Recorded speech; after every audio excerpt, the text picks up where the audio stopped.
किशन नाम का एक गरीब किसान रहता था।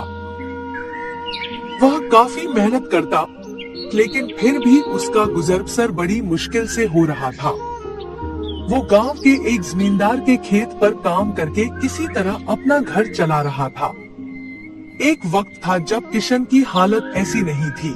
पहले किशन के भी खेत थे, लेकिन उसके पिता के बीमार होने के कारण उसे अपने सारे खेत बेचने पड़े।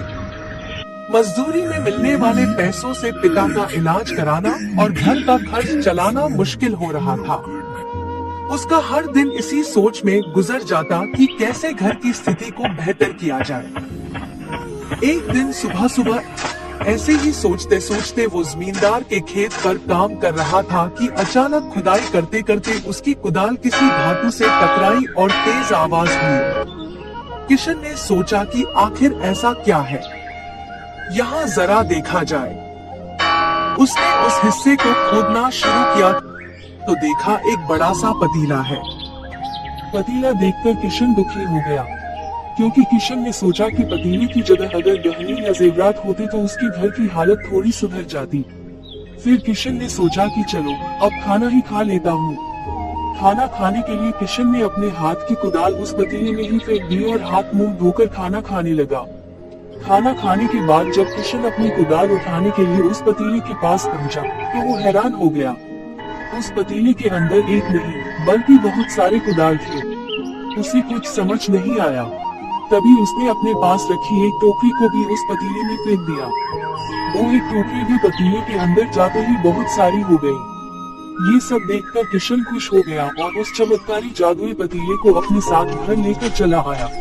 अब वो रोज उस चमत्कारी पतीले में अपने कुछ औजार डालता और जब वो ज्यादा हो जाते तब उन्हें बाजार जाकर बेचाता। ऐसा करते करते किशन ने काफी पैसे कमाए और उसके घर की हालत सुधरने लगी। उसने अपने पिता का इलाज भी करवा लिया। एक दिन किशन ने कुछ गहने खरीदे और उन्हें भी पतीले में डाल दिया। वो गहने भी बहुत सारे बन गए। धीरे धीरे किशन काफी धनवान होने लगा और उसने जमींदार की यहाँ मजदूरी करना भी छोड़ दिया। किशन को इस तरह अमीर होते देख जमींदार मोहन को किशन पर शक हुआ और वो सीधे किशन के घर जा धमका। वहाँ उसे जादुई पतीले के बारे में पता चला। उसने किशन से पूछा, तुमने यह पतीला कब और किसके घर से चुराया, सच सच बताओ। किशन सहम गया और डरी हुई आवाज में बोला, ये चमत्कारी पतीला मुझे खेत में खुदाई के समय मिला था। मैंने किसी के घर चोरी नहीं की है। बस फिर क्या था। खेत में खुदाई की बात सुनते ही जमींदार बोला, यह पतीला जब मेरे खेत से मिला तो यह मेरा हुआ। किशन ने जादुई पतीला ना लेकर जाने की बहुत मिन्नतें की, लेकिन जमींदार मोहन ने उसकी एक नहीं सुनी और वो जबरदस्ती अपने साथ वो जादुई पतीला लेकर चला गया। जमींदार ने भी किशन की ही तरह उसमें अलग अलग सामान डालकर उन्हें बढ़ाना शुरू किया। एक दिन जमींदार ने अपने घर में मौजूद सारे गहने एक एक करके उस पतीले में डाल दिए और रातों रात वो और भी ज्यादा धनवान हो गया।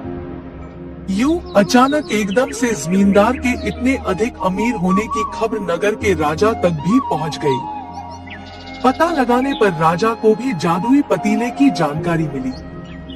राजा ने तुरंत अपने लोगों को भेजकर जमींदार के पास से वो चमत्कारी पतीला राजमहल मंगवा लिया। उस जादुई पतीले के राजमहल में पहुंचते ही राजा ने अपने आसपास मौजूद तमाम कीमती सामान उसमें डालना शुरू किया। सामान को बढ़ता देखकर राजा दंग रह गया। राजा ने सोचा कि देखने में तो ये पतीला बड़ा साधारण सा दिखता है, लेकिन इसके अंदर जरूर कुछ असाधारण होगा। बस फिर क्या था, वो रुचि राजा खुद उस पतीले के अंदर चला गया और देखते ही देखते उस पतीले से बहुत सारे राजा निकल आए। अब पतीले से निकला हर राजा बोलने लगा, मैं इस नगर का असली राजा हूँ, तुम्हें तो इस जादुई पतीले ने बनाया है। ऐसा होते होते सारे राजा आपस में ही लड़ने लगे और उनकी इस भयानक लड़ाई में सभी राजा लड़कर मर गए। इस लड़ाई के दौरान वो जादुई पतीला भी टूट गया। जादुई पतीले के कारण राजमहल में हुई इस लड़ाई के बारे में नगर में सबको पता चल गया।